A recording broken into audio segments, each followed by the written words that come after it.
नमस्कार, फिर पैसा बोलता है में आपका स्वागत है। इस चैनल में निजी निवेश के बारे में बहुत बोलता हूँ और आज मैं पैसा के बारे में बोलना चाहता हूँ। जो पैसा आपके लिए काम करती है, आप इनसे दौलत कमाते हो, उनसे एसेट्स लेते हो और वो एसेट्स का वैल्यू बढ़ता जा रहा है। वो कैश फ्लो देती है, उस कैश फ्लो को आप री इन्वेस्ट करते हो, वैसे वही आप मिडिल क्लास से अमीर बन सकते हो। तो आप छोटे लेवल में स्टार्ट करना चाहिए और थोड़ा सेविंग्स करके, और जो सेविंग से आमदनी आती है उसको फिर सेविंग्स में लगाकर आप एक दौलतमंद इंसान बन सकते हो। इसके लिए क्या क्या कदम आप ले सकते हो? पहले समझो, अनिल अंबानी के बारे में सोचो। आपके हाथ में आपके बापू कितना भी पैसा दे, अगर आप स्मार्ट नहीं हो वो सब पैसा निकल के जा सकता है, आप सड़क में आ सकते हो। अनिल अंबानी के पास कोई पैसा नहीं है, वो बैंकरप्ट है। कुछ निजी पैसा वो रखा है किसी ऑफशोर से स्टेट में, लेकिन एक सरकार बदलेगी, एक नया सरकार रहेगी तो उसको चेस करेगी पैसा कर भरने के लिए, क्योंकि उनको 1 लाख करोड़ के ऊपर पब्लिक सेक्टर बैंक को कर्ज देना है। ये पैसा कहाँ गया सब लोग पूछ रहे हैं। जब जेल जाने का मौका नौबत आ गया तो बड़े भाई ने 250 करोड़ देकर उसको जेल जाने से बचा दिया। ये इनके पास हजारों करोड़ का जायदाद था, रनिंग बिजनेस था, ये सब 15-20 साल में धुओं में चला गया। ये आपके लिए एक बड़ा सा लेसन है, आपको सीखना चाहिए। विजय मल्ल्या का कहानी भी ऐसे ही है। इसीलिए हम बोलते हैं आपका बापू आपको पैसा छोड़ के जा सकता है, लेकिन उसके ऊपर आपको कमाने चाहिए और उसको रखने का इंटेलिजेंस होना चाहिए, नहीं तो वो आपके हाथ से निकल जाएगा, आप सड़क में पहुंच जाओगे। तो आपको ध्यान से काम करना है। क्या मैं अमीर बनूंगा? ये बड़ा सवाल है जो लोग मुझसे पूछते हैं। तो मैं बोलता हूँ, स्टैनफोर्ड लैब्स में एक एक्सपेरिमेंट किया गया था, उसका नाम मार्शमेलो टेस्ट है। अगर मार्शमेलो टेस्ट में मैंने आपको देखा तो मैं ये बोल सकता हूँ कि आप अमीर बनोगे कि नहीं बनोगे, क्योंकि मार्शमेलो टेस्ट में आप 2 साल 3 साल बच्चों को टेस्ट करते हो और उनके बाद उसको 20 साल के लिए स्टडी किया गया और ये पता लगा गया कि जिन्होंने मार्शमेलो टेस्ट फेल किया उनका लाइफ इतना अच्छा नहीं था जितना लोगों जो पास हुए उनका था। ये बात नहीं है कि आप बदल नहीं सकते, लेकिन आपको किसी को बोलना चाहिए, भाई आप गलत कर रहे हो, अपने आप को बदलो। तो लाइफ में अमीर बनने के लिए आपकी आदतें ठीक होने चाहिए। आदतें माने हैबिट्स। आपके आदतें ठीक होंगे, बेहतर होंगे, आप अमीर बन सकते हो। आपकी खर्चा आपकी आमदनी से कम होना चाहिए।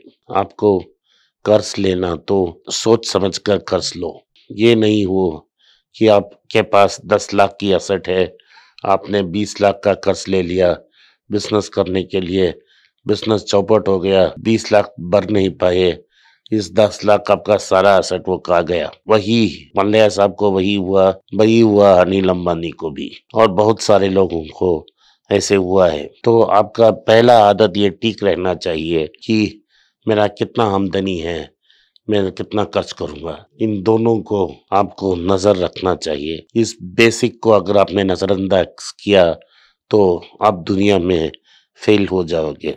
ये इम्पोर्टेंट पॉइंट है मैं आपको बोलना चाहता हूँ। तो अगर आपने ऐसा किया तो आप पैसा जो बचा है आप सेविंग्स कर सकते हो और सेविंग्स को बढ़ोतरी देते रहे हो। बैंक में सेविंग्स रखने से कोई फायदा नहीं है। जो पैसा आप बचाते हो, जो आमदनी से बचत आता है, उसको भी काम करना चाहिए। वो काम कर कर उन पैसा को भी और पैसा कमाना चाहिए और उन पैसे को भी आप फिर से निवेश करना चाहिए। मैं एक एग्जांपल दूंगा। आईटीसी 150 रुपया में लिया, 8 से 11 रुपया का डिविडेंड आया, तो मैंने 100 आईटीसी लिया, 15,000 इन्वेस्ट किया, मुझे हर साल 1100 रुपया मिल रहा है। उस 1100 को मैं खर्च किया तो अच्छा हैबिट नहीं है। उस 11,000 को फिर से आईटीसी में डालना चाहिए। ऐसे में करता गया तो 20-30 साल में मैं बहुत अमीर बन जाऊंगा। यही राह से जो पैसा आएगा उसको भी आपको इन्वेस्ट करना चाहिए। आपको यह याद रखना है कि बैंक में अगर आप पैसा रखते हो तो आपको लॉस हो जाएगा, क्योंकि मुद्रास्फीति नाम का एक चीज है, इन्फ्लेशन नाम का एक चीज है जो आपने दौलत को खाता रहता है, तो वो आपको खा जाएगी। दूसरा बड़ा है इनकम टैक्स। तो आपको ये सोचना का इनकम टैक्स में बहुत सारे लूप होल्स हैं। जो सैलरीज में सैलरीड हैं उनको भी है, जो बिजनेस करते हैं उनको भी है। तो आपको एक अच्छा चार्टर्ड अकाउंटेंट पकड़ना चाहिए जो सारी रूल्स समझते हैं, और जो मिनिमम टैक्स आपको भरना चाहिए वही टैक्स आप उसको वो भरेगा। अगर आप एक सीधा साधा टैक्स कंसल्टेंट के पास जाओगे तो वो बोलेगा स्टैंडर्ड टैक्स भरो, तो आप टैक्स भर के दे देंगे और आपका नुकसान हो जाएगा। तो ये इम्पोर्टेंट पॉइंट है कि पैसा जब बचत होती है, जब उसका इन्वेस्टमेंट आता है, उसका टैक्सेशन हम कैसे हैंडल करते हैं। मुकेश अंबानी इतना पैसा बनाता है क्योंकि वो टैक्स भी अच्छा बचाता है। पिछले साल रिलायंस का टोटल प्रॉफिट 50,000 करोड़ था और वो सिर्फ 1700 का टैक्स भरा, 3% का टैक्स भरा। आपको भी इतना ही इंटेलिजेंट और समझदार होना चाहिए, तब आप भी अमीर बन जाओगे। नमस्कार, धन्यवाद, जय हिंद। नमस्कार, मेरा नाम आनंद श्रीनिवासन है और मैं एक पर्सनल फाइनेंस कंसल्टेंट हूँ। मैं 2 यूट्यूब चैनल चलाता हूँ पर्सनल फाइनेंस के बारे में। एक मनी पेज तमिल में है। मेरे बहुत से दोस्त बोले कि मैं हिंदी में एक चैनल शुरू करूं, तो मैंने एक पैसा बोलता है नाम का एक हिंदी चैनल शुरू किया है। मैं पर्सनल निवेश के बारे में ही बात करूंगा। आप उसको सब्सक्राइब करें, अपने दोस्तों को शेयर करें। अगर आप हिंदी नहीं जानते हैं तो पैसा करें, जो आपके दोस्त हिंदी जानते हैं उनको सब्सक्राइब करने के लिए आग्रह करें। धन्यवाद, नमस्कार।